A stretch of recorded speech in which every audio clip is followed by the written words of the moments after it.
like you the threat. Really, y'all don't know this, y'all in danger. I'm a threat. I'm a gamble with your life, cause you know that it's a bet. It's a bet. You know I ain't letting up, my foot is on your neck.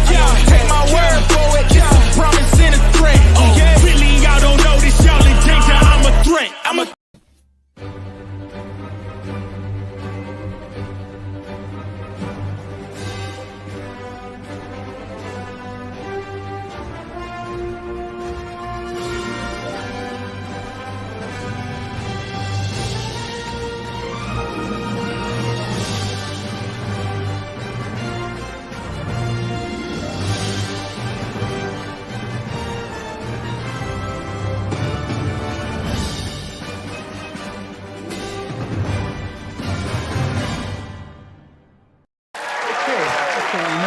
We're not here to judge anybody. We want to handle this with love, right? You want to tell him how his drug abuse has hurt you, maybe hurt himself. Okay, Harold, what time did you tell him to be here? 5 o'clock, but he's always late. No, he'll be here. In 3, 2, 1. Is this a 5 o'clock free crack giveaway? Still have no idea what that clip has. No, folks, we missed the 5 o'clock free crack giveaway a couple hours ago, and our supplies are low right now, so you'll have to wait for like our next special. Yeah, okay. Welcome to the MCU's Bleeding Edge, where tonight we are talking about episode 2 of the Book of Boba Fett. I'm Alexis Haina, moderating. As with us always is the head of the MCU's Bleeding Edge, Jeff. How's it going? Hey, what's up? Who we also have to thank for the crack giveaway, I guess. Hey, you know, there you go. All right, returning from previous episodes, we have Gunnar. Hello, hello. All right, we got Andrew. Good evening. Good evening. And we have another Jeff. We got Jeff Bowman. Hey, man. Hey, what's up? All right, so to start off, we're going to take a quick look at the trailer for the first season of Book of Boba Fett. We did talk about the first episode last week, so we're going to just talk about the second episode. But Jeff, if you over there, I never get the pointing right on this thing. If you want to go ahead and pull up the trailer there for us.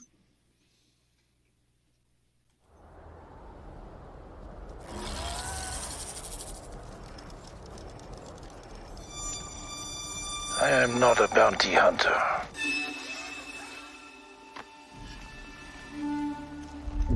I've heard otherwise.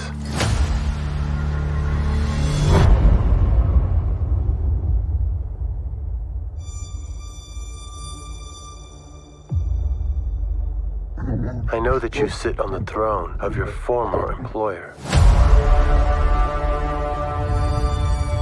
Jabba ruled with fear.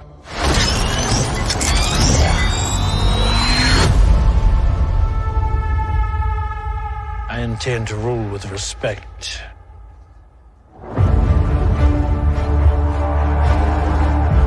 You were all once captains under Jabba the Hutt. I'm here to make a proposal that's mutually beneficial. Why speak of conflict when cooperation can make us all rich? What prevents us all from killing you and taking what we want?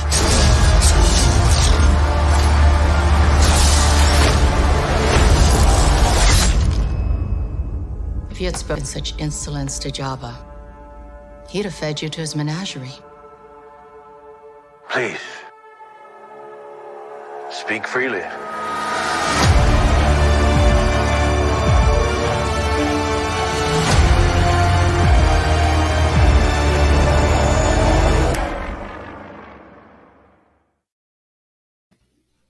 Okay, I just got to really quick jump in, Alexis. That's my first time seeing that trailer. That is a really freaking solid trailer, man. That it is. So, little offhanded story here to start off with. My husband and I are watching another series that's on Hulu right now called Pam and Tommy. Has anyone else been watching that? Haven't started yet, but I plan to. I haven't started it yet, but I've seen. I know which one it is. I've seen the preview for it. Well, I spent an evening with a couple chicks that were with names similar than that, but we weren't. It wasn't a TV show. There was some recording going on, but I mean, it was a little more private. Thank you for sharing. Okay, so the third episode of Pam and Tommy, we get Pamela Anderson getting ready for her PR tour as for the Barbed Wire movie. And I'm watching this with my husband, and he's never even heard of Barbed Wire. And I'm like, well, I'm not going to subject you to the whole movie, but we watched a retrospective review, someone reviewing it. And of course, the male lead in that movie is Tamora Morrison, Boba Fett. Oh, okay. Oh, I didn't know that. Yeah. So we watched that, and my husband just looks at me and goes, how the hell was he able to, keep his career afloat after starring in that piece of crap? He moved up in the world like with Boba Fett, man. Exactly. That was a serious step up. Now, was that before or after the prequels? Because that might have been before the prequels. It was. That would have had to have Barbed Wire. been. Yeah, hang on a second. Barbed Wire. I want to say it was like 96, 95, something like that. 96. Look at that. Pamela Anderson looked really damn good at one point, but like the larger her breasts got, it just got like out of hand.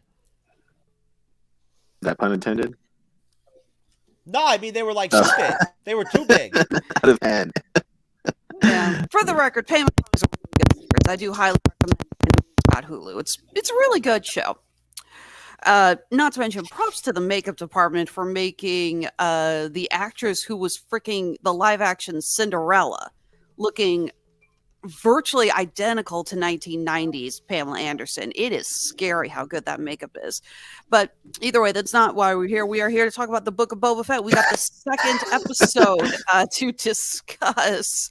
So where we last left off, we had one of the assassins captured, and he is being interrogated. We got a classic scene where they threatened to feed him to the Rancor, except there's one little hiccup in that. They don't have a Rancor. Rancor's still dead. They have not replaced it. Yeah, I'm a little confused because I don't want to spoil Bad Batch, but he gets another Rancor in Bad Batch. And I don't think the Rancor from Return of the Jedi was it Mushi from Bad Batch? So I thought Jabba had a second Rancor somewhere, but apparently not.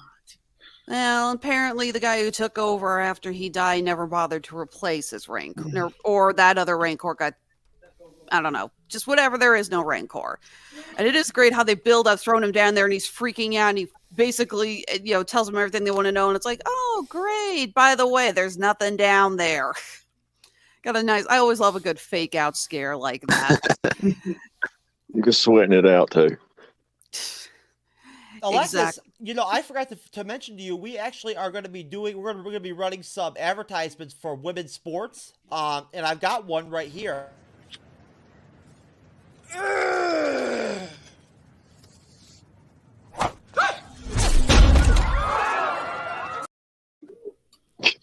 There you go.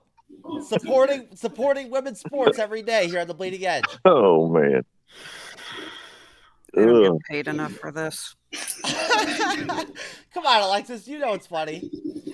All right. So we also get an introduction to two more they're temporary antagonists. They're not going to be around for very long. We got the twins. These are Jabba's cousins.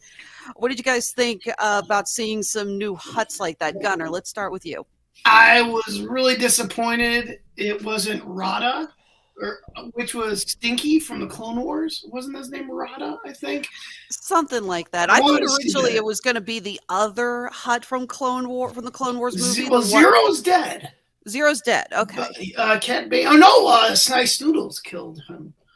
Now, before we get there, can I quickly talk about one thing about the mayor, McShays? Yes, please do. You say his name real fast. Do you know what his name is? Mayor McShays, Mayor McCheese. Macaroni and cheese? McCheese? I didn't put that together. That's hilarious. Some deep McDonald's lore here. Yeah, so sorry, I just want to talk about that. But no, I would have rather have had Rada show up again. No, Gunnar, you're not allowed to talk about that shit, man. Whoa, Rada? The Clone Wars was awesome. I mean, the movie may not have been the best part of that series, but in total, Clone Wars was spectacular. No, I'm just picking at you, man. Since when can you not just talk about whatever you want to? It's true. All right, Jeff B., you want to put in any notes about seeing the new Hutts, the cousins? Oh, I liked it. I thought it was cool. I mean, I didn't, I was amazed that there's 2 of them there.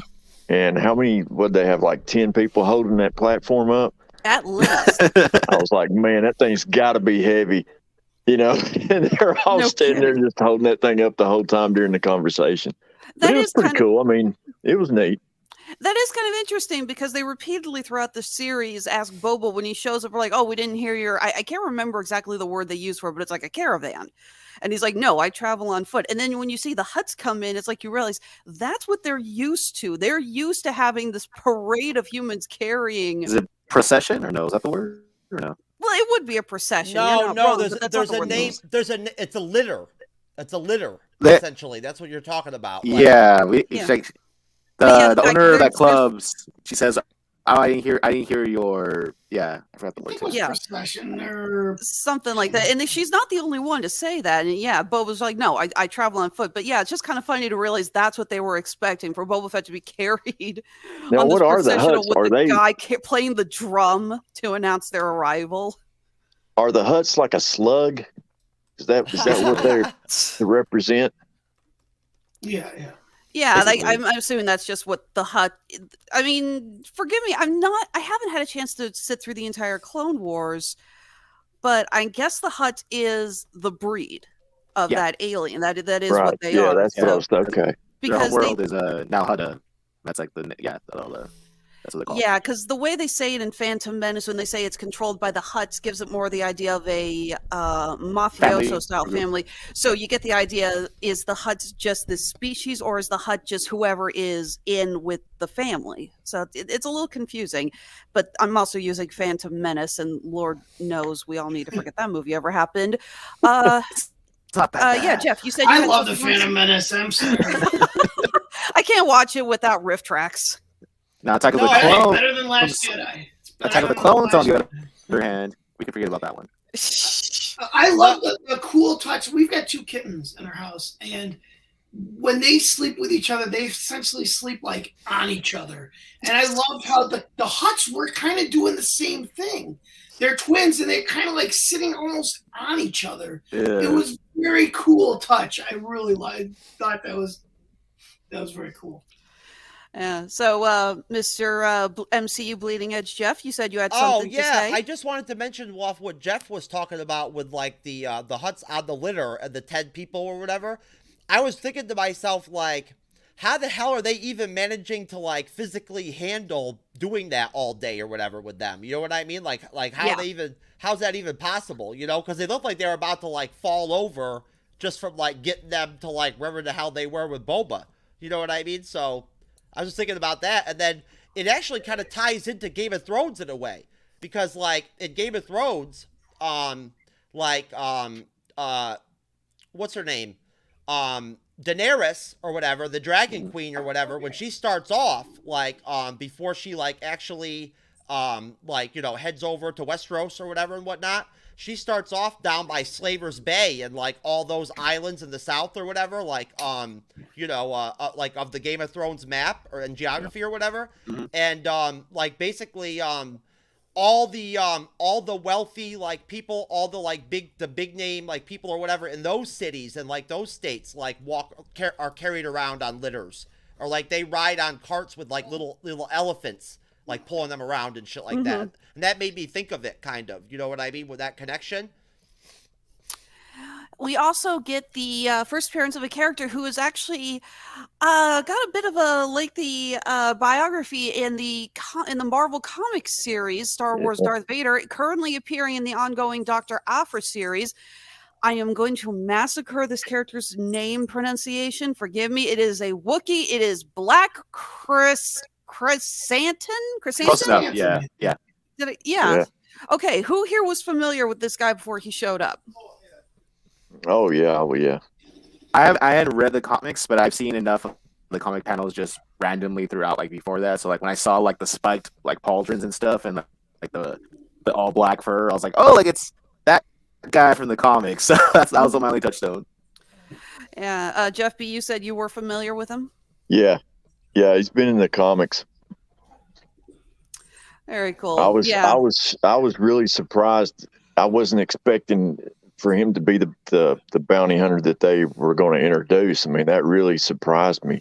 But I've been reading a lot of stuff about the Book of Boba Fett, and they're saying that this series is going to introduce a lot of characters out of the comic and the animation. Characters that we wouldn't ever expect to see.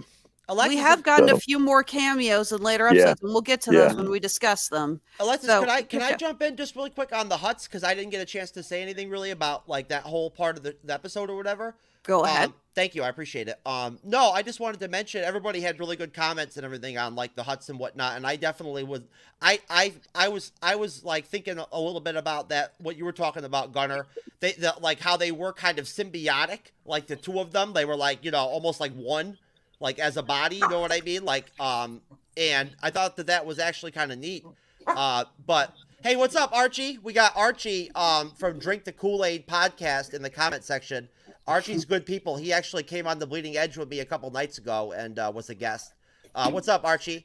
But anyways, but no, as probably the least knowledgeable Star Wars like fan or whatever on the panel or whatever tonight, I can honestly say that for me, like seeing stuff like the Hutts and whatnot and everything is really enriching and whatnot as like a more loose Star Wars fan, because all I really know is like the original movies. You know what I mean? Like, and then the ones they made in the early 2000s. I don't know about any of the animated stuff or whatever, like, and I didn't even see all of like the most recent Star Wars films because I heard so many bad things about them that I only watched the first one and then I gave up. Because I was like, I'm not going to watch it if it's that bad. But no, like, I mean, it's, I love seeing them like tying in all of these old school Star Wars fixtures and characters and like alien races and stuff like that into the show. Definitely. I also like little touches like how they had face paint or tattoos, kind of just a nice little embellishment on them. I mean, they obviously didn't want to make them look identical to Jabba, so they're like, well, how can we make these characters stand out without making it too ornate? So the little facial tattoos, and I think one of them had like some kind of jewel on the head or something. It was a nice touch either way. Different pigmentations also. Yeah. Exactly. Jabba had another kid in a young adult series. I'm trying to think. It's driving me crazy. It was like the love of Darth Vader in that series. You know what I'm talking about, Andrew? Oh man, it's gonna drive me crazy. It sounds like bad fan fiction. It's young adult fiction, which is just as bad. But like one of the books was called. It's gonna drive me crazy all day. I apologize. Yeah, so after that, we get Fett going back into the Bacta tank to recharge his batteries and try to heal himself. Sorry, every time we get into those things, it's like, oh, gotta charge the batteries. That's all I can think.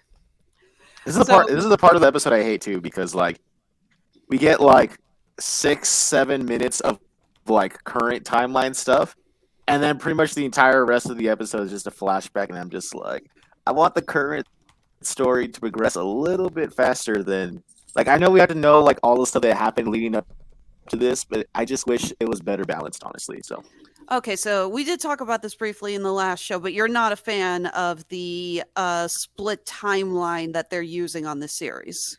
I wish it was just like the other way around, where it was more focused on the current and then like a little bit of the past, kind of more like Breaking Bad style, where like you get to visit the past, but like the focus is on the present kind of stuff.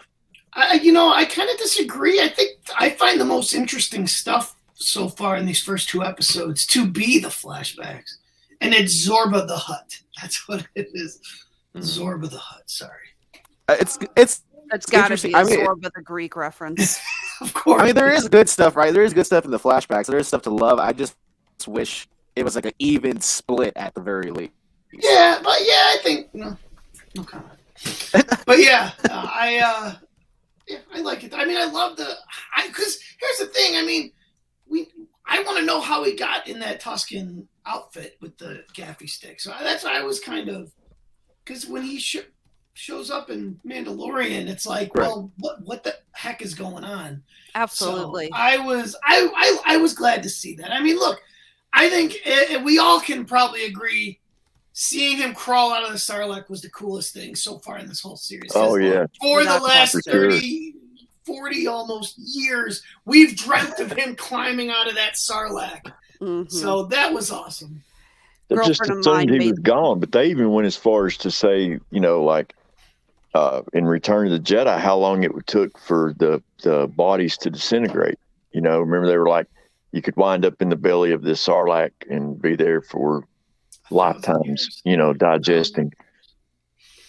Yeah, a girlfriend of mine actually did a painting that she auctioned off at a Comic-Con of Boba Fett blasting out of the Sarlacc, like with his rocket pack. The way she had envisioned it was that you could actually see part of his flesh and bone stripped away. Yeah. Like, it was very zombie-esque. Which I'm surprised, like, why were his legs not more damaged than they were? His legs weren't covered in Beskar. Now, say, Beskar is one hell of an armor, no question. No doubt. So, so Gunnar, that was your, Jeff B. What are your thoughts on the split timeline for the show? What do you think? I like it. I mean, I'm always real easy though when it comes to stuff like that. I'm not real critical on it, but I enjoy it. I mean, some of it refreshes. It's refreshing to see. Some of it, it can get, you know, boring, but I enjoy it overall. I mean, I do like the use of the back-to-tank as the framing device. At least it keeps us from going into Stephen King-style flashbacks where it's just all of a sudden he has a quiet moment. We have a flashback for 20 moments, and then all of a sudden it's like, oh, no, only 2 seconds have happened. Can I help some you? of it, like, I don't really... Gunnar probably knows, and Andrew probably knows a lot more too, but, like, when some of those flashbacks seems like they're showing an ocean, and... You know, was that from Clone Wars? Yeah, in the beginning. That was when yeah. That's from when his time on Camino in Attack of the Clones. But that actual shot, I think, Attack of the Clones. Yeah, they show that planet and they show that when he's a kid. But I think those actual shots are not from the film. I think those were filmed specifically. No, they just made them. I'm pretty sure. Yeah, they did mention they have a stand-in actor to play young Boba, since the actor who played him obviously is Daniel Logan. He's years older. Old now. Yeah. Yeah, that's what I was wondering, was if that was the area, if that's supposed to be the representation of the Attack the Clones when he was, you know, that's what he's dreaming about. Now, I do think later, that's cool. In his vision, when we get to the tree, which we could talk about that later, there was water scenes there, and I think that was meant to represent the waters of Tatooine, because Tatooine used to be covered in water. So I think that's what that water scene was later. Yeah, I think it was a combination of that and a hark back to Camino, because you have to remember that is where he spent most of his early life. I can't remember. Do we know how old Boba was when Attack of the Clones? Yes, so like around 10-ish? He was 10 in Attack of the Clones. Okay, so he spent the first 10 years of his life on Camino, which is entirely a water planet. So it's got to be a bit of an influence to go like that. And then now he's on Tatooine, which is an all-desert planet. But again, the symbolism of Tatooine once being a water planet, and I think that's kind of the idea of the planet speaking to him. But again, we'll get to that in a minute. We'll get to that when we talk about the lizard scene, as it were. Yeah. But first, we're going to talk about the train scene. So we got Fett working his way with the tribe. He's trying to communicate with them. We see he's using kind of a sign language to talk with them, which I thought was kind of interesting. It's very bare bones language, but it's obvious that the Tusken Raiders do not. I don't think they understand what is to us English. In season 2 of the Mandalorian, Din does the same thing where he communicates when he's pursuing Fennec with that younger bounty hunter. Like, he's like, the younger bounty hunter is more aggressive, and Din's telling him, like, no, like, you gotta communicate, like, these are their lands. Like, and he does the same thing where he uses a lot of hand signal sign language. So I think that's just a universal thing for Tuskens. Could be. Exactly. So they've managed. So Try to go back here. So the tribe is attacked by the Pike Syndicate. So they steal some speeder bikes from the nearby Nikto gang. He actually teaches the Tuskens how to ride them. That was a challenge. And we get an attack on the train. And I brought this up beforehand. I want to talk about this because I am convinced that this was inspired by the train scene in Lawrence of Arabia. Very similar. Yeah. Andrew, you said that you kind of got that vibe too when you saw the scene? I haven't seen Lawrence since at least like 5 or 6 years ago. I watched it when I was in college for a film class, and a lot of like the imagery they use, especially like, once they take down the train and the Tuskens are like on that slope and they're kind of like cheering. It's very like almost frame for frame shot of the same thing in Lawrence where they have like the nomads, the desert nomads who are also like cheering as like see like the train smoking in the background. It's very similar. Yeah, you can see when they just start shooting everyone, and then finally Lawrence goes, "Okay, they're all dead. Go loot." Pretty much. And yeah, I definitely get that, especially with them climbing onto the top of the train like they do. Mm-hmm. The only difference, of course, being that they let the Pike Syndicate live. And they warn them, they say, this is Tusken territory. You know, don't do this shit again. Jeff, I haven't heard from you in, I love that I got to give you guys initials of freaking Spice Girls here. We haven't heard from you in a little bit since we were talking about the Hutts. What did you think of the train scene? Well, I mean, hey, again, like, just coming back off of our last review, our last show talking about this, I really I'm with Gunnar, like, I love the whole Tusken deal with Boba Fett. Like, that, for me, that's, like, the biggest thing. Like, that's what really draws me into the show, is, like, the whole deal with him, working his way up with the Tuskens and everything and whatnot. Like, I loved seeing that whole, like, development with him. Like, and, like, I loved seeing his attitude towards the Tuskens. Like, they took him in and, like, beat the shit out of him. You know what I mean? Like, several times and whatnot and everything, And, like, chased him and everything when he escaped and, like, fought him and beat him up and everything and whatever. And still, like, he still, like, respected them, you know what I mean? And, like, appreciated them and everything and whatnot when they finally did, like, start to, like, think, like, highly of him and whatnot. And they accepted him into, like, the tribe. He was, like, appreciative, Like, he was, like, he felt, like, honored or whatever, I thought that was, like, really humbling of him as a character to, like, have that kind of attitude, It was like a positive kind of theme to see, like, like how he felt such, like, strong emotional connections with the Tuskens, even though he couldn't understand anything they said. You know what I mean? Like, at the same time, well, and then there was the fact that he started to learn how to communicate with them over time. He started, like, does somebody have a party going on in the background? That was loud, whatever it was. That's yeah, I was gonna say I've been hearing that for a while. I have no idea. Sounds like some kids playing. You have somebody yelling or something, or I have no idea what's going on. It's not here on my end. I don't think. Nobody lives in this house. Not on my end. But my parents and me. It's gonna say either someone's got a party or someone's got the loudest neighbors in the history of man. My kids next door, maybe it's them. Yeah, it sounds like kids yelling. All right, it's probably my son playing Fortnite over there. So no, but I love how he started to, like, do the hand gestures and, like, the hand sign language, and he mixed that in with, like, vocalizing certain, like, actual, like, English words to them, and, like, that was enough to be able to communicate with them, As far as the train thing went, it was a cool action scene. I mean, it wasn't anything that, like, really stood out to me as like super great or anything like that, like, it was pretty, like, typical, I guess, but, it was definitely, like, it was pretty chill seeing the Tuskens, like, all excited and everything when, like, the whole thing was over and they got all the water and all that stuff, like, that was cool. Yeah, it reminds me a lot. The whole thing. I'm sorry, I didn't cut you off, Alex.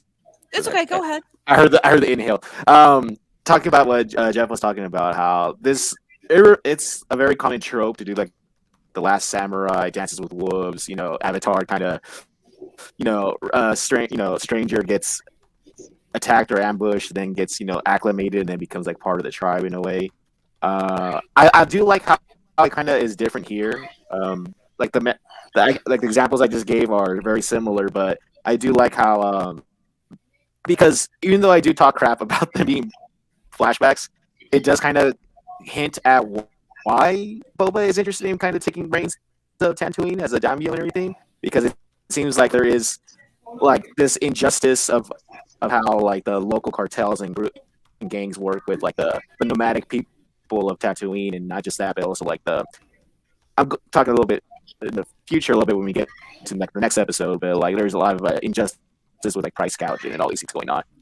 So I like how it doesn't just do the trope of the movies I just mentioned, but like it actually gives them a purpose long term, long after he moves on from these people and stuff. So just wanted to throw in that little tidbit. That's all.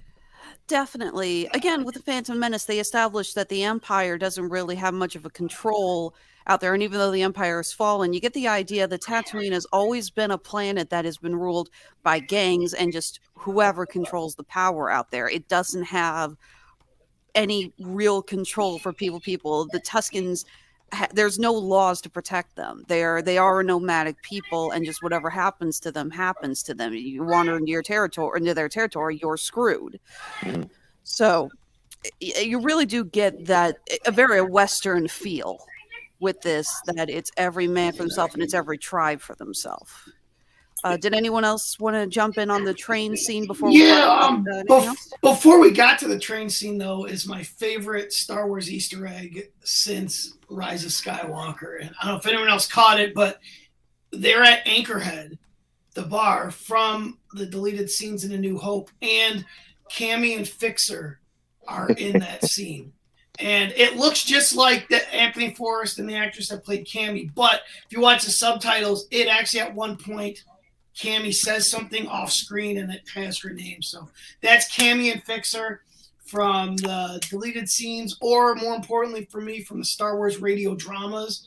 That was awesome. But as far as the train scene and leading up to it, I got a big Seven Samurai feel to it as well, with him training the Tuskens. But that was kind of cool too. It was a cool scene. But we see train scenes a lot. It didn't disappoint. It was great. That fight scene in the bar was awesome. That was cool. Yeah, I know what you're talking about. That it does. Yeah, it does say, the subtitles say Cammy and Fixer, and I hate to say it, I didn't recognize it. I saw it recognized Anchorhead, and was like, I thought that was really cool, but I didn't recognize Cammy Fixer. But when I saw that they went out of their way to name them in the subtitles, I was like, I better Google this. I read Cammy the second she was on there. I'm like, that's Cammy. Fixer, I think because Anthony Forrest is kind of, I don't know, he's kind of more known in the Star Wars community. I kind of know him more, so I'm like, well, that's not Anthony Forrest, but that is the girl that looks just like Cammy. So I could tell that right away. And it really is showing just how much Jon Favreau and his crew love their fans, and how much they really love putting in all these Easter eggs that they know we are going to geek out so heavily about. And 99% of the people probably aren't going to get that, but us that get it, we love it. If there's anything that we have seen out of the recent fandoms, it's that we love it when those in charge show that they love us just as much as we love them. And Filoni learned from George Lucas. So George true. Lucas was his mentor. George Lucas picked Favreau out of obscurity. He was working on Avatar, the series, the cartoon. He plucked him out and said, I'm going to make you who I saw cosplaying for the prequels as Plo Koon. I'm going to make you my protege. I'm going to teach you everything about Star Wars. And honestly, and I know we're not here to discuss Disney's takeover, but it is not as the Disney stuff is not as good as the stuff Filoni works on. He worked under George. So when people say George should have given up years ago, no, because Dave Filoni is right under George. He learned from George. He's an extension of George. And everything great over the last 15 years has been from Dave Filoni. So I don't want to hear anyone else crap on George, say he should have given up years ago. No, because this is a result of George teaching him the way. George spent so much time on the little details.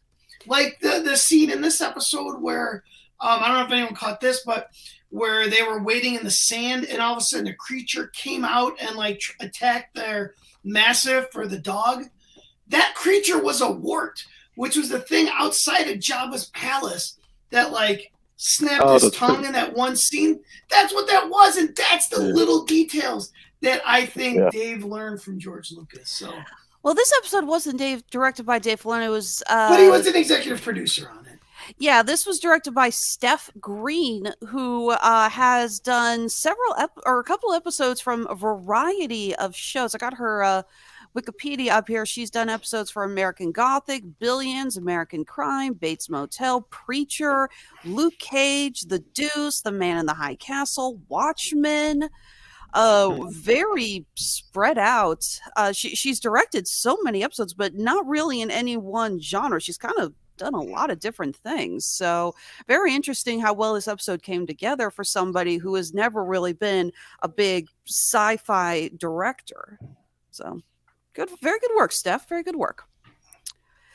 All right, so we're gonna go ahead and go on to the next scene, the lizard scene, the Vision Quest scene. I don't know what you want to call it. A freaking lizard jumps up Boba Fett's nose. Anyone else squirm at that besides me? I just love that he goes, "Oh, I think I ate it. Sorry." Yeah, I think I swallowed it. That just made me laugh. There's one thing I noticed about Star Wars is like in any type of media, whether it's books or cartoons or whatever, it's like the Vision Quest is always one of those things that's present in everything. I just recently rewatched the 2003 microseries Clone Wars, and I forgot that there is like another one of those things where Anakin goes to this planet and he has like another situation where he has like another Vision Quest thing, and then like on Dagobah and Empire Strikes Back, of course, you know what's in there, whatever you take with you. Like is one of those things that Star Wars loves to do is Vision Quest, and it loves to like always kind of just like give you just enough to kind of pique your interest enough to keep you like a little, you know, on the leash or on the fishing line for a little bit longer. And I just love one of those things because there's like so much to kind of pick and like kind of parcel out. I love how Star Wars does Vision Quest. So just want to throw that. Yeah, I know what you're talking about. That scene where he basically sees the future written on the walls with the cave paintings. Yeah. It's supposed to be his test, Or like- his final trial of becoming a Jedi. Exactly, like the Mortis arc in Clone Wars, Mortis, same yeah. thing. Yeah. Nelvan, I think that was the planet Anakin's. Named after Yes. the famous animation company, of course. Yep. You're right. Who did the Ewoks droids and the holiday special Boba Fett cartoon? Gunnar knows a lot. Yeah, I know, like, what can I I say? need a moment. Like, oh God, I've been holding it in for years. someone had to talk about it. All right, so yeah, we get the Vision Quest. I do love the idea that he finds the tree, he has to bring back the stick, and that's what's turned into his gaffy stick. It's so Right. cool. The idea, it's like that's what was chosen. It's like not only just that was what you chose, it's also that's what was chosen for you. So okay, Andrew, Gunnar, you guys put in a little bit there. Jeff S., you want to talk about the Vision Quest scene? Well, first, before that, the whole thing, the bug or whatever that he had to like inhale or whatever the hell it was, or Lizard. the lizard thing, that surprised the shit out of me. I did not expect that to go down like that. You know what I mean? Like, when I saw the lizard, it did not occur to me that that's how things would go. And I was kind of like, I wasn't put off by it, but it was weird. Like, it was definitely weird, but cool, like very cool. You know what I mean? Like, that was a part of the whole like ritual. You know what I mean? Like, you know, that was the gift. Like, what a cool freaking gift, man. You know what I'm saying? Like, only a Tuscan would give you that shit as a gift. You know, like, I mean, a normal person would give you a gift that'd be like a hat, like a new hat or a shirt or something. You know what I'm saying? He Or does like a get new clothes. Yeah, new bicycles. You know, like, Fair you know, enough. when you're fucking with the Tuscans, yo, like they give you like crazy lizard shit that you gotta like inhale or whatever, so you could go on some Vision Quest and go find your stick. You know, like, but no, I mean, hey, again, the Tuscan stuff is out of this world. I'm like, I'm all in for it, man. You know what I'm saying? Like, I'm all in for Bandmaid, baby, and I'm all in for the Tuscan shit on Book of Boba Fett, man. Like, everything that's got the Tuscans going on with Boba, I'm all over it. Like, that shit is awesome. I'm like, yo, I'm loving it. You know what I mean? Like, it was great when they switched over, like, recently to kind of, like, just really quick go into the future. It's been dope seeing the Mandalorian involved and whatnot and all that. But, hey, as far as I'm concerned, I don't care what happens for the rest of the show. For me, it's always going to be the Tuscan stuff like this that went down and whatnot. Like, with Boba, that's always going to be what I loved out of, like, the series, you know? Like, I just love him. I mean, I love the Tuskens. Like, I love their whole effect. The fact that, like, they have their weird, stupid language, you know, that just sounds like ridiculous. Like, I mean, you know what I'm saying? Like, you know, it's like clicks and shit, and like, you know, you have no idea what they're talking about. And like, yeah, they sound like sea lions. Yeah, like nobody can understand them. Like no other alien race can understand them. You know what I'm saying? Like their language is like so like weird or whatever. You know that like nobody knows what the hell they're talking about. You know, like anyways, but no, it was really really deep. It was really emotional. Like it was really like personal. Like seeing him find that stick and go through. He was like walking for miles in the desert by himself and everything and whatnot, you know, like it was crazy. Like, I mean, you know what I'm saying? Like that was the ritual that he had to go through and whatnot. Yeah, he's walking for miles and tripping balls. Oh yeah, like tripping his face off. And then like it actually reminds me of a night I had a couple of years ago, to tell you the truth, one time. But you know, that was a different kind of situation though, you know, like I don't think you took animal-based hallucinogenics. No, I mean, I've definitely taken some interesting shit from time to time over the years. Like some toads. You know? Yeah, I mean, let's just say at one point in my life when I was very, very young, probably not the best time of life, like, you know, at 14, like, to be, like, dropping acid multiple times at a pop. Oh, but, yeah, I'll tell you right now, man, I've tripped my face off a couple times, and it's interesting. But I never had any experiences like that night, like Boba. You know what I mean? Like nothing like that ever happened in my life, unfortunately. I would love to have had something like that. I mean, I'm telling you right now, if I could have had a night like Boba and shit with the Tuskens, I would be all over it, man. I'd be down. We'll send you some hallucinogenic frogs. Yeah, like bring me in, man. You know what I'm saying? Like let me join in with the Tuskens, man. They can beat my ass a couple times or whatever. I'll let them, you know, I'm okay with it. It's all jump good. You in.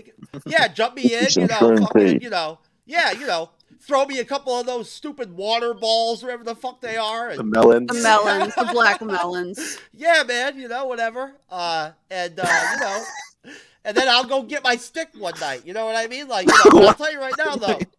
But I'm telling you right now. When I go for my 7-mile walk in the desert by myself, I want a fucking Gatorade at some point. Like I need a break. All right. Like I can't just walk straight through like Boba. But anyways, so no, it was great, you know. And I loved seeing the Tuskens guy or like guys or whatever working on the staff, like working on the stick with Boba. Such a cool thing, yeah. Yeah. Cool. It was cool to see how that was built. Oh yeah, and then like, you know, and like how into it they were, and like how like it took a long time to do, but yet they kept on doing it. Like they just kept on working. It's you know, and ritual. yeah, like I mean, they could have been going on. That could have been going on for days. Like who knows what the hell was going on. And, I love the similarities between the religious weapon of the gaffy stick compared to the religious weapon of a lightsaber. Yes, exactly. I was about to say that. Very true. The way they build it, you draw know, comparisons to that and using the kyber crystals to build your own lightsaber. Yeah, that's what I totally pulled from that. The branch that calls out to the individual, right? Kind of. Exactly. Yeah. Yeah. And when the Wookiee Jedi had the cool, like, wooden-looking lightsaber. Oh, they held, yeah. Again, going back to Clone Wars. There was an episode with the younglings making Gunnar, lightsabers. I don't mean to cut you off, man, but just really quick before I just finish my thoughts. Seeing Boba jump in with the Tuskens, like, over time, slowly, like, he started getting in there and, like, starting to shape his stick and everything himself, you know, like, and everything and whatnot. That was cool to see.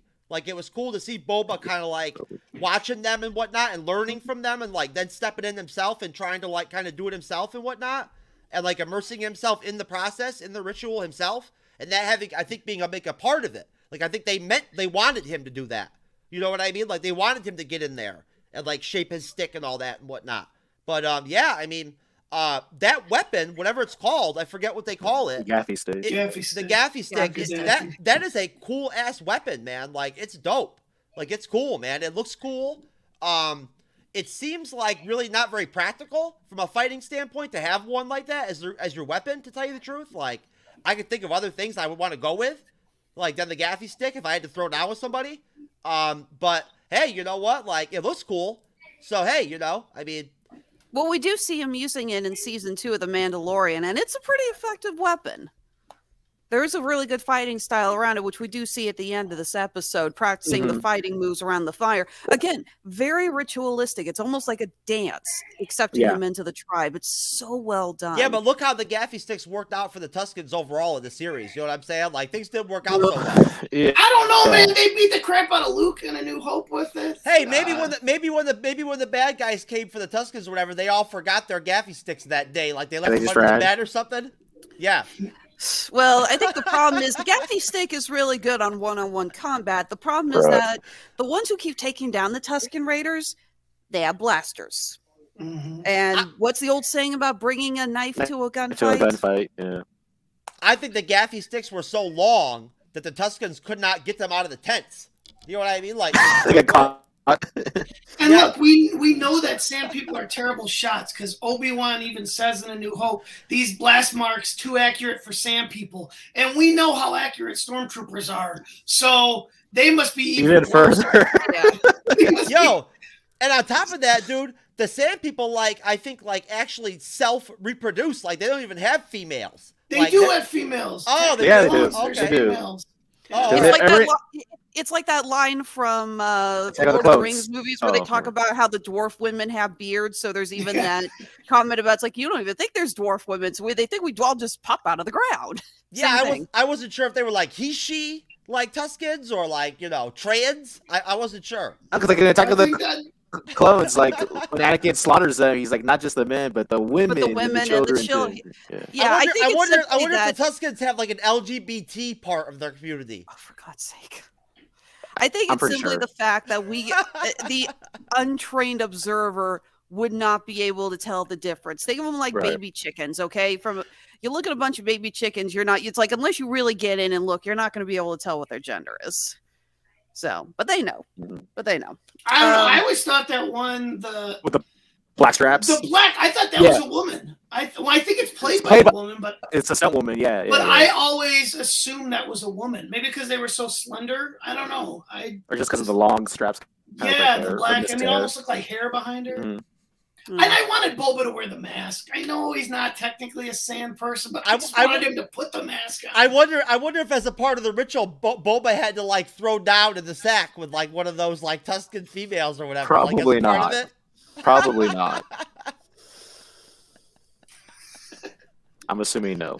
I can just imagine one of the Tusken leaders, Boba comes back from his walk and everything, and the Tusken guy's just points at the tent, and then Boba has to go in and do his duty. I think I need to text Mark that this is what I'm putting up with tonight. Oh God! You know what, Alexis? It's okay. So you got to have at least one crazy person on the show. Fair enough.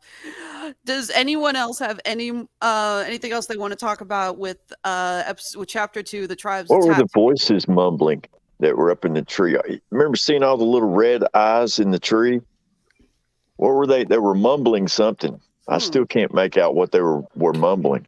Yeah, I watched it with subtitles. I didn't catch anything. They were talking. They were trying to let you know about Bandmade.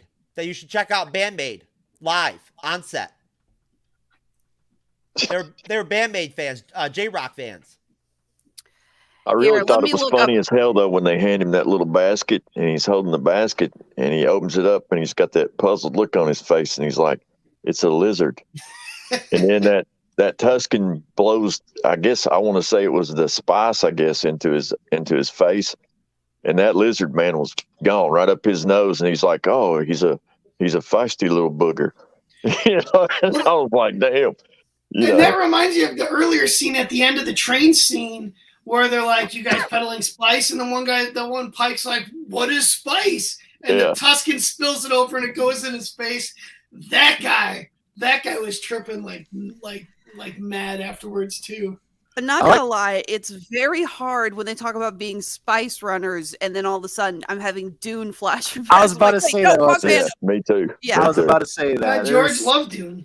So many similarities there. Yeah. Yeah, it's like I refuse to believe that Lucas was not it at all almost inspired even by looks the Herbert same. books.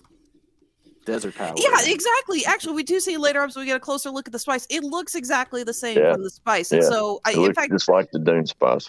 In fact, I'm We just got gonna the say it. visions from Dune. We got the sand power from Dune. We got log things going across the desert like Dune. Spice, everything's Dune. I'm So much sad they Dune. changed it from the EU when it was glitter stem and the Jedi Search book. They described it much different than a sand-like substance, but that's okay. Do they actually explain what the spice does in the Star Wars? I mean, we all know what the spice does in Dune, but I think it's just a drug. It's just a drug, yeah. Yeah, I think it's a drug. It's not fuel or special stuff. I think it's just a drug. Yeah. Now, according to IMDb, Jeff B, you were talking about the glowing red eyes and the Yeah. mumbling.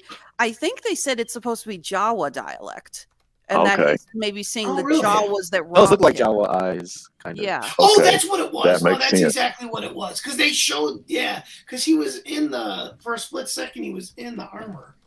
I think that's exactly what. Good call. And apparently, they tried to implement some moves of the haka into the dance scene, as Tamora Morrison is of Maori descent. Yes. So there is a little bit of a haka Oh, feel to it, which that's is cool. very nice. I like That's that. cool.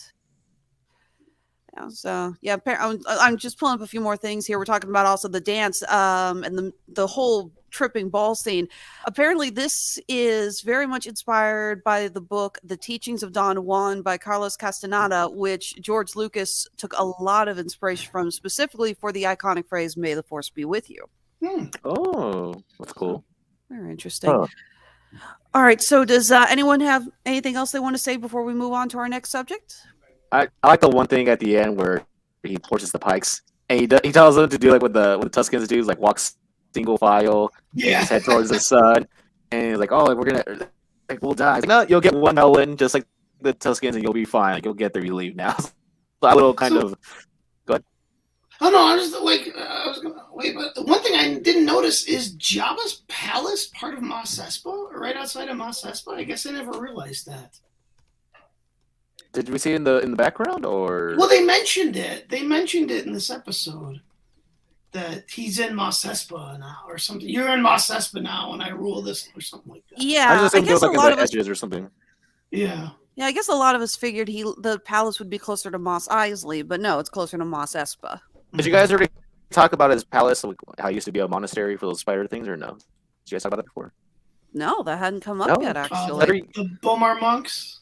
Yeah, those spider things, are like you see those mechanical spiders walking. Those are like the original. Yeah. And owners. one Yeah. shows up. It was in that trailer, the opening of the trailer. Yeah. Now in the EU, Bib Fortuna becomes a Bomar monk, who is the Jabba's, the guy that took over Jabba and somehow gained 500 pounds in the 5 years after Jabba died. Yeah, apparently he probably sitting on that ate the throne, you put on the Rancor. weight. That's probably where the Rancor was, but yeah, in the I refuse to call it Legends. It's the EU.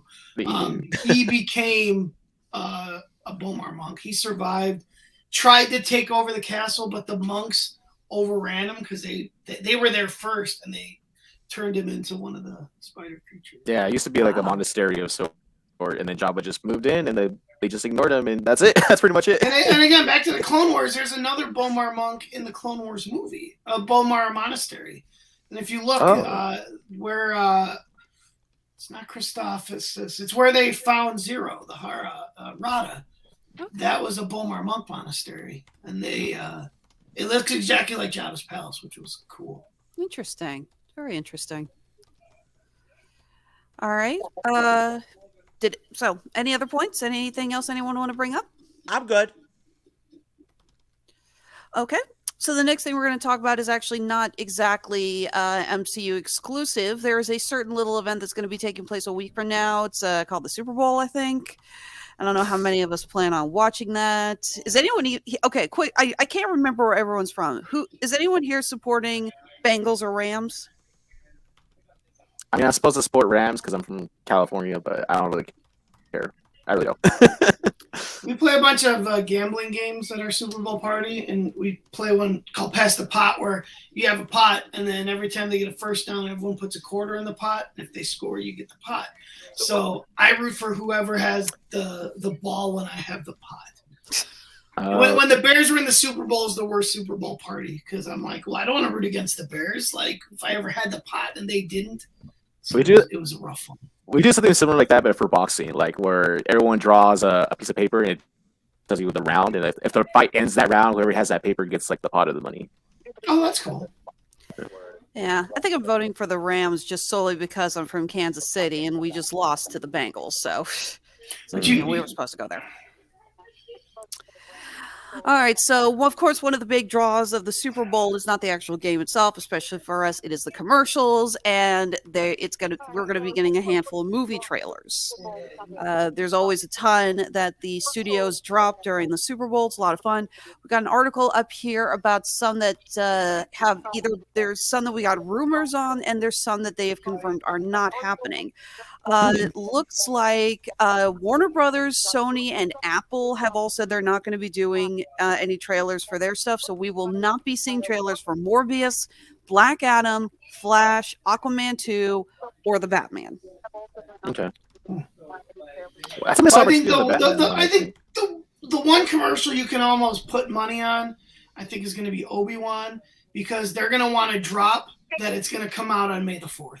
May the 4th is a Wednesday. Makes too much sense for them not to put something premiering on May the 4th. So I will bet all my money and all my Aldi brand peanut butter cups right here that they're going to drop an Obi-Wan trailer. And more importantly, that they're going to tell us that it comes out on May the 4th. Yeah, I had also heard that Obi-Wan is supposed to be coming out in May.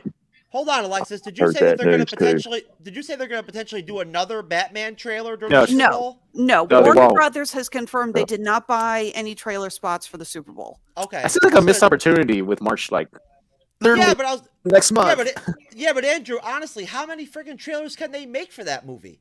Right. Now, somebody said too that Doctor Strange 2 was going to have a slot in there, but I don't know if it's a trailer. I think it might just be like a. There is some also talk. Last year, the Super Bowl did the universe is expanding, what they eventually called a sizzle reel, where they highlighted WandaVision, Falcon and Winter Soldier, and Loki, and they gave highlights all in one spot. And it's a pretty good way to maximize their output, considering how expensive those commercials are. There's no way Marvel doesn't do something with the Super Bowl. They've done something with the Super Bowl for I think 3 or 4 years straight. They've done something with the Super Bowl. I mean, no, excuse me. There was 1 year they didn't, but they had that 1 year they had like the Endgame trailer or whatever came out. I think during the Super Bowl. The Black Widow last year, I think, wasn't it? Yeah, they always do something. I mean, they did the Falcon and the Winter Soldier during the Super Bowl. Remember? They did Guardians of the Galaxy during the Super Bowl. Yeah. So at that point, they did Infinity War and Endgame during the Super Bowl. I honestly don't believe that. I think when they drop the Doctor Strange 2 stuff, I don't think it'll be a teaser. I think it'll be a full blown trailer. I really do. Well, I'd heard two different things. The first thing I heard was that it was going to be the trailer, and then I saw something earlier today that said it was just going to be a spot. So I don't, Well, I'll tell you right now. I'm hoping it's a full-blown trailer. With Moon Knight not coming out until March 30th, there's nothing going on right now, Marvel Studios wise. So, honestly, right now, to me, it would seem logical to me that this would be a really, really good time to go ahead and drop that Doctor Strange 2 trailer. And I do think Obi-Wan will be. There'll be something said about it too. I mean, there's been nothing, not 1 second of footage shown yet, and no, and honestly, I don't know. I think everybody, you guys tell me what you think, but doesn't it usually kind of seem like Marvel Studios and Kevin Feige are really like they really want to always try to flood the market and always have there be things going on for the fans to be like, getting prepared for and excited for, Mm-hmm. Exactly. I think if we get a sizzle reel, it'll be a Disney Plus sizzle reel with all the Marvel stuff. I want a Thor trailer. I'm looking forward to that movie. Wait a minute, Gunnar. If they do a like some kind of teaser or whatever with the Marvel Studios shows, what are they going to show us that's exciting? Other than Moon Knight, what Ironheart? Ironheart. So there's a lot of great stuff coming out on Disney. Okay, Plus. so Secret Invasion. 2022 Disney Plus has Moon Knight, Obi-Wan, She-Hulk, Ms. Marvel, and Andor coming out. A lot of So stuff. we could potentially get a sizzle. Now I'm with you guys, and we're probably going to get a full blown trailer for Obi-Wan, but it wouldn't surprise me if we get a sizzle reel with Moon Knight, She-Hulk, and Ms. Marvel. I thought Ironheart was coming out in 2022. No. And they did not cancel Secret Invasion. People are reporting that. Yeah, no, they didn't cancel It's that. in production right now. Yeah. They just showed pictures on the set the other day. Yeah, I've been seeing set pictures left and right on Twitter. Mm-hmm. Yeah, they're in full production on it. They've got But someone reported that 2 weeks ago. No, they've got what's her name from Game of Thrones is in it. Emilia The Daenerys. Clark chick. Yeah. Did you guys hear that? Did you guys hear that one actress is going to be playing Madam Web? Yeah. Yeah. Oh, yes, I know you're talking about. Kristen Johnson. Yeah. Isn't it Wait, from Dakota? Third Rock Or from the Dakota Sun? Johnson. Dakota Johnson, right? Oh, That's yeah. her name. I like Dakota Dakota Johnson. I mean, luckily I've never seen that. Yeah, I think she'll do a good job. Where is she going to be? Where is she going to be, Madam Web? Gunnar, the 50 Shades of Grey stuff was actually inspired on my life story. Oh god. Actually, in real life, it's I hope you got based royalties for on- it then. It's based on a Twilight fanfic. Is it really True better? story. I don't know what to believe anymore. It is. At least It that's what- I've was. never- It was I've a never read Twilight Twilight. fanfic that got polished up and got a book deal. They wanted to make it more authentic to like my story, but like then it would have had to be rated like G or something like in order to like make it work, you know?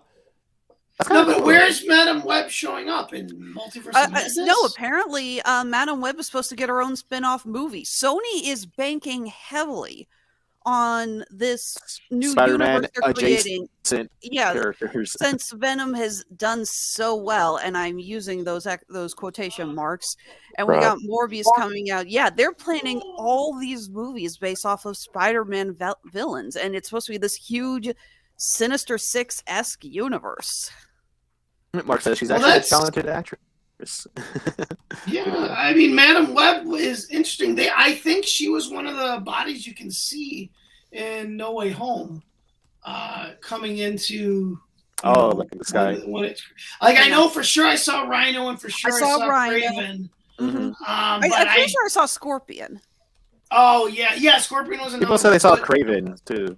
I saw Craven, and Rhino. It was Rhino was cool, very like, clear. comic Rhino, not Yeah. Paul Giamatti Okay. Rhino. I love Paul Giamatti, but we need to forget that version of the Rhino ever happened. I fought a guy in a Rhino suit. All right. It doesn't look like we're gonna get a Thor trailer though. They're only a few months into yeah, it's like launching Thor. It says here launching Thor. Wow, that is not easy to say. Thor 4's first footage before the Doctor Strange and the Multiverse of Madness really kicks off its campaign feels counterproductive. Yeah, I can see that. I'm just being hopeful. Now, it wouldn't And that's surprise me before, if is Thor before Black Panther, or is it after? Thor's in the middle. Thor's in the middle, and then Black Panther 2 comes out in November. That's what I thought. Oh. Yeah, hang on a second. We got your Doctor Strange. Oh, who the heck organized this thing? It's completely out of order. What a crap! I heard. I think just yesterday that a bunch of like posters or something, or set posters or something came out from Doctor Strange that actually reveal like some of the tangible secondary characters that are going to be in the film. Because that's been very much in debate like for months now. Is like, what are the secondary characters going to be in the movie? You know. Well, we know a bunch of them. Like we know America Chavez, and we know Mordo, and what's her name is going to be in it? His girlfriend from the comics. yeah, she was in the trailer. Yeah, I forget her name. Christine Palmer. No. From the comics, in the actual Doctor Strange comic books, his girlfriend from the comics. She's the daughter of Dormammu or whatever. Dormammu. Hang on a second, I'm pulling it up. You sure about that, man? I'm not seeing any confirmation about that. We got American Chavez. Nicodemus West is going to. Oh, Nick. Yeah, Nick was in their last one. It's kind of interesting the way they've got him highlighted. America Chavez.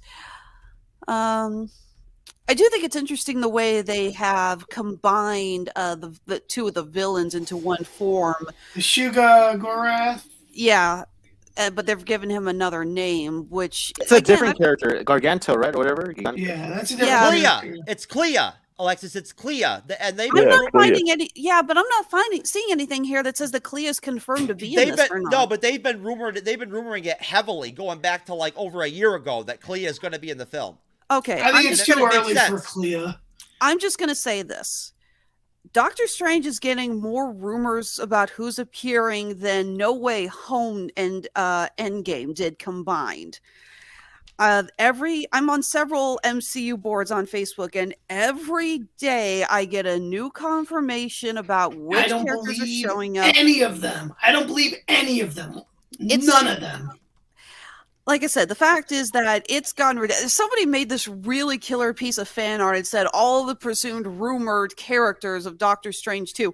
And it's just this massive amalgamation with freaking Godzilla and the tripod aliens from War of the Worlds in the background and everything. Godzilla was a Marvel comic, and Randall Park's character from Ant-Man was in that comic book. They said Emma Watson.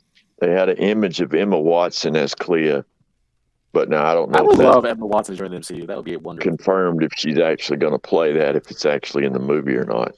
As long as the character she is, she's way too young to go against Benedict Cumberbatch. Yeah, that's true. Yeah, like I said, I am just the amount of characters, and that's why I haven't brought that up whenever we talk about Doctor Strange. It's that if we're going to talk about which characters have been rumored, I mean, even the pictures supposedly of Tom Cruise as another version of Iron Man. That's not happening, dude. Come on. That's not happening. We're not seeing any X-Men. I have more faith in Kevin Feige. He's not going to take the easy I am telling you, whoever honestly believes that freaking like Leonardo DiCaprio is going to show up as Iron Man in Doctor Strange 2, you're crazy. Leonardo DiCaprio would be Captain America, if anything. He was supposed to be Spider-Man originally. Because when James Cameron was going to do Spider-Man, it was going to be the old lady from Titanic as Aunt May and Leo as Spider-Man. You know that potential movie is why there's so many changes to various characters in the animated Spider-Man movie. Oh, really? Because so many rights were tied up with that. Yeah. But yeah, we're not going to talk about which characters are rumored because it's crazy. It is absolutely crazy. But yes, so if I got this correctly, the majority of us were putting money down on Obi-Wan Kenobi series and a Doctor Strange 2 trailer and potentially a sizzle reel with the Disney Plus Marvel shows. Is that what I'm hearing from you guys? That's what I would put money those are all the safer bets, I think. Yeah. Okay. Jeff B., what do you think? Yeah. Okay. Jeff S., any other potential trailers or sizzle reels you would want to put not real money. I know you're broke, but any potential money you would want to put down on? Hold on a minute. Are you talking to me? Get Jeff in the comments. Oh my god. Are you talking to me, Alexis? Yeah, she's talking to you. Oh, Alexis, honestly, sweetie, I don't want to brag, but like I just got my settlement like 3 weeks ago or whatever from my I was joking. Oh, okay. I was just gonna say from my I don't know what your bank account looks like. Well, no, I just want to put it out there. After almost 8 full years of fighting tooth and nail, like in a civil lawsuit, I actually extricated a really, really solid settlement out of the insurance company about 3 weeks ago, and I played extreme hardball. Like literally, I told them straight up when they came to the table and wanted to know what it was going to take to make me go away. Like I gave them my demands along with a message from my attorney to them that I wanted no counteroffers. If they were going to not meet my demands completely, number by number, like word by word, then at that point we could just go to trial, and I didn't want to hear from them again. That was it. I was done. And you know what? Apparently it worked because within I don't know, the end of the business day, they had met my my demands completely. So yeah, so basically, long story short, again, I feel kind of awkward talking about it, and I still feel like I'm in the lawsuit. Honestly, it hasn't even dawned on me that it's over. Yeah, I know that feeling. Just the whole, it's like sudden just pulling yourself out of that state of mind that you've been in for so long. It's well, so I guess strange. once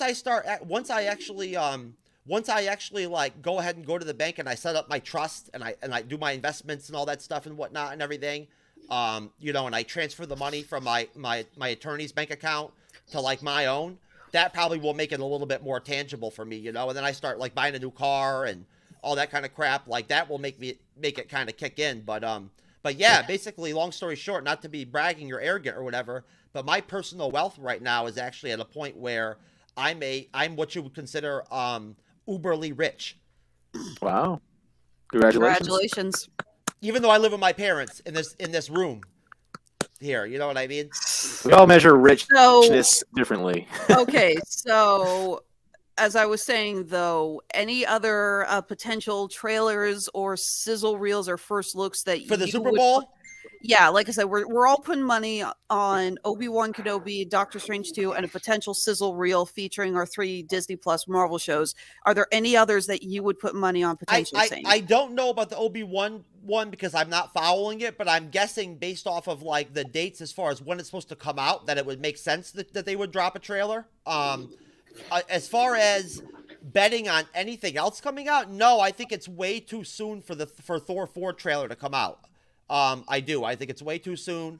The movie comes out when? In July? July? Okay. So. Yeah, it comes out in July. So yeah, it's too soon. And honestly, I'll tell you what though, as a side note, I think when that first Thor 4 trailer does come out, I think it's going to be huge. I think it's going to be banging. Like, it's going to be huge, and it's going to be massive, and there's going to be a ton of different characters in it, and we're going to get to see Gore, Christian Bale's Gore, and that's going to be awesome. They're going to do Gore right. They're going to pull off Gore, and he's potentially could be a literally. I can't wait to see how good he does as Gore. Character. He could easily end up being like a top 2, top 3 MCU villain of all time by the time the movie's all said and done. Easily. Oh, I almost forgot. Yeah, there was one other thing I wanted to ask you guys. So since we're all thinking potentially we're going to see an Obi-Wan Kenobi trailer, here's my question. We know Hayden Christensen is cast in the series.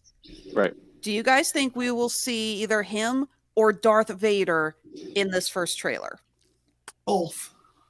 That's a tough one. I think we'll see like a flashback, but it'll be both.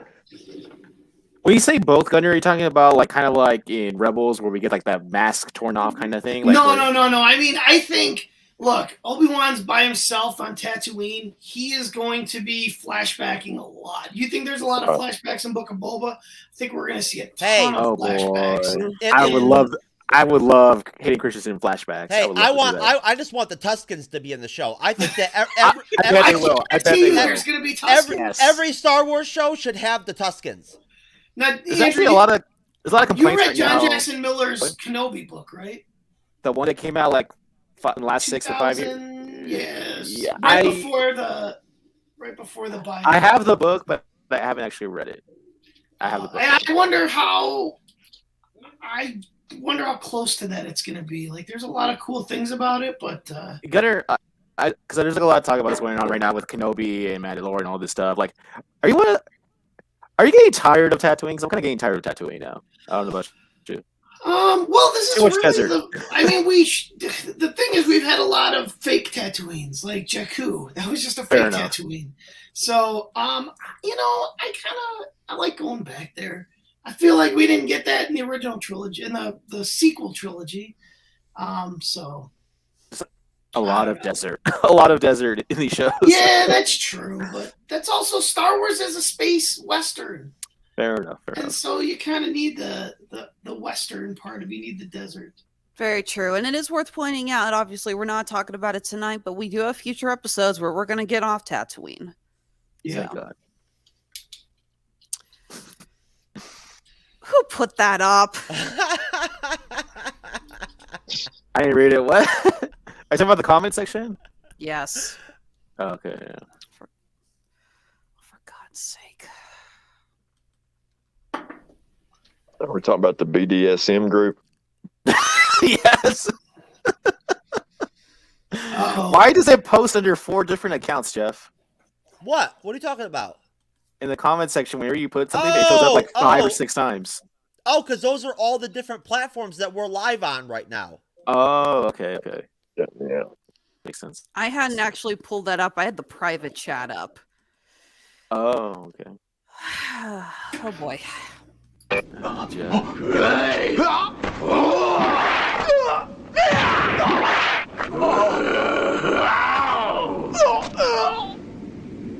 Shimamoto Cage, とどめを刺せ。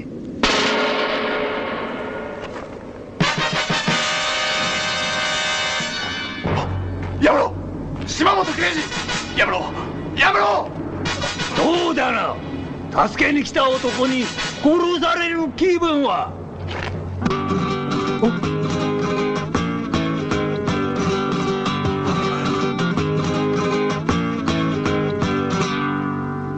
鉄十字団に恨みを持つ麻薬刑事さ。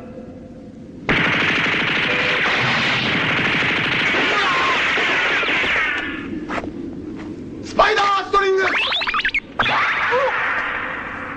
格闘技世界チャンピオンスパイダーマン。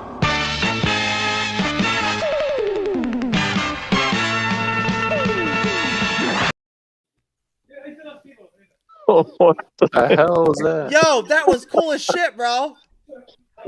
What's the context of that? What do you guys say we move on to the personal plugs and call it a night? I want to get that. I want to get that guy with that weird metal shit on his face on the show as a guest, man. He's probably dead by now. Yeah. Oh man. By the way, on Disney Plus, here's a plug for you. On Disney Plus, there's a series on there. I can't remember what it's called, but where it's like episodic, and the first episode is about Japanese Spider-Man, which I know from the Ready Player One book where they mention Japanese Spider-Man. But there's a whole episode. I can't remember what it's called. It's like Marvel. Is it this something. one?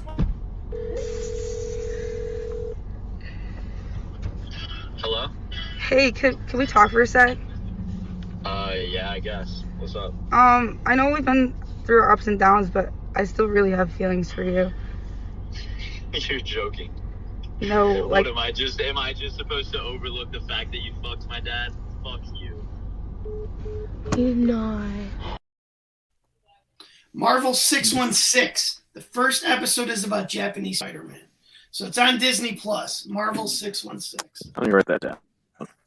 Well, hey, if it's anything like that meme I played with that Spider-Man or whatever, dude, I'm telling you right now, I'm in. So why don't we move on to plugs? Jeff B, you want to go first? Plug whatever you're working on or anything else you want to promote? I'm Jeff B, and I'm a frequent guest. There's my plug. That's right. He is. He has legitimately he has put in the time. He is now a frequent guest on the Bleeding And I Edge. enjoy talking to each and every one of you. Oh man, Jeff, we love you too, man. All right. Andrew, you're next. What do you want to promote, man? What do you want to mention? I don't know if Jeff mentioned it this time because he usually does, but I'm one of the staff writers over at Geek News Now. I just recently put out a small piece about how I'm sure you guys have heard of a little game called Grand Theft Auto. The next one finally got confirmed after like almost a decade since the last one came out. So that was a big deal. So I wrote about that for Geek News Now. I also have a separate I have a video game podcast that I do with one of my best friends. It's called DuoSense, DuoSense. We talk about video games stuff. And I have another one that's somewhat tangentially related to what we talked about here called My Star Wars Show that I do with one of my other good friends. That one's only on YouTube, though. You would just have to you would just search on YouTube, My Star Wars Show, all one word. Andrew, just give me a link to that article you were talking about, and I'll put it in the description. All right, yeah, I can do that. And so, yeah, those are my 3 plugs for now. All right, excellent. Gunnar, what do you want to you can find. I'm on. I host a couple podcasts, Snap and MCU podcast, and I'm doing We Have to Go Back, a Lost Rewatch podcast. All of those and many, many more on wideopenmic.net. All right, excellent. Jeff, anything you want to promote here real quick before I get to my my stuff? I'm pulling your stuff up right now. Okay, sorry. Moderators usually go last, so. But yes, my personal promotion, Honeysuckle Rose Creations, the intersection of geek and chic. This is my company that I run, where I hand make jewelry, upcycled from old game pieces. We still have time for those who want to get something in for Valentine's Day. If you're looking for a geeky gift for your nerdy sweetheart, go ahead and check us out. We have got items that are upcycled from Scrabble tiles, Monopoly, Clue, dice, dominoes, operation pieces, just tons and tons of stuff. We have so much fun making this stuff. We got something for almost any fandom you can imagine. Good to know that we are also going to be hitting the road here next month. We're getting back to our Comic-Con schedule. First stop is going to be at Lexington, Kentucky. This is the Lexington Comic and Toy Show. This is a 4-day event. First time working it, but we've heard a lot about it. Really excited. Can't wait to work that one. After that, in April, Planet Comic-Con. That is in Kansas City. It's our home show. We never miss that show. So excited to be going back to that.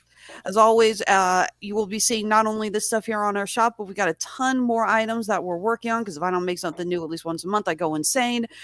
But, you know, be on the lookout until then. Our shop's on here on Etsy. We also have a shop on Handmade at Amazon. They are fully stocked, and you can find us on Etsy, Twitter, and Instagram. We are back up on Instagram. Finally got that show, or got that site back up and running after our hacker deal over the holidays. So happy to finally have that back. Again, that's Honeysuckle Rose Creations, the intersection of geek and chic. And I should also go ahead and promote for the Radulich In Broadcasting Network. That is another podcast that I work for. We're going to be doing a couple of different shows here coming up that I'm part of. We're going to be discussing next week, doing a look at HBO Max's Looney Tunes cartoon season 4, plus their Valentine's special that they came out with. It's going to be a lot of fun. We're going to be talking in the upcoming weeks, Peacemaker, Book of Boba Fett, Uncharted, the Cuphead show that's going to be debuting on Netflix. I am so excited about that. And of course, Jeff S. knows about this. Tripped Up Trivia. I will be co-hosting it this month. The theme is Everything the Dark Knight. What is the date? What is the date? We're recording on, I want to make sure I got this right. Let me pull up in my calendar. The 19th. Okay. We're recording on the 19th, so we can air on the 26th. Jeff S. is going to be one of our contestants because he claims to know everything there is about Batman. I'm surprised. Honestly, I'm surprised the Religion Broadcasting Network is even letting me come on there anymore at this point, to tell you the truth. Like, you know? All right, man. We're going to hold you to that. We got a couple other contestants, but if you are interested in playing, you can find us on Facebook or Twitter. Let us know. For those who are not available to make it for February, but you're still interested in our trivia, for March, the theme is going to be everything wrestling related to tie into WrestleMania. In April, tying into the Doctor Strange release, we are going to be doing everything about wizards and magic. I'm going to be doing the questions for that one. I am so excited. And May, of course, is always sci-fi month to tie into May the 4th. So if you want to play on any of those months, again, hit us up on Facebook or Twitter. Let us know that you're interested. Okay, and I want to just chip in real quick that I've got the actual live video of Sally the MCU girl's driver course or whatever, you know, her driver training course. Jesus Christ. Oh, yeah. Okay, she's all right. She's okay. Jeff, I swear to God, I'm going to fly to New York and I am going to revoke all of your clips. Hey, I'm in Southwest Florida. I'm in Southwest Florida now. I left New York a long time ago. So if you go to New York, you're not going to find me. Fine, I'll fly to Southwest Florida. It's warmer there than it is here. Alexis, come on. That was funny, dude. Like, that was a good setup. I said it was going to be Sally's driver's test or whatever. You saw the video. It's funny. It was funny. But it has nothing to do with this. Hey, come on, guys. Guys, you tell me. Let's do a poll. Do you like the memes I drop during the show, at least sometimes? They're funny. They're funny sometimes. See, Alexis? You have more misses than hits, though, I think, honestly. I do? Oh, man, I better then prove. That doesn't sound good, man. I don't like that. Oh, he just gave you a challenge accepted. I better Look what you started. I better tighten my game up now, Andrew. Like, I'm telling you right now. But anyways, no. All I'm going to plug really quick is just, look, on at the MCU's Bleeding Edge YouTube channel, please ring the bell so you know when we make another video, another live stream video pops up. And of course, I am doing Bleeding Edge reactions occasionally here and there, and I'm reacting to different bands and songs, a lot of J-rock and J-pop lately and whatnot. You can always check those out. They're Bleeding Edge reactions. They're under the MCU's Bleeding Edge. And of course, please subscribe to our YouTube channel. Our subscriptions have gone through the roof. As we've just continued to improve month after month. Our stats are going up every month. Our views on our live streams are going up every month. And basically, we're almost at 300 subscribers, which is really cool.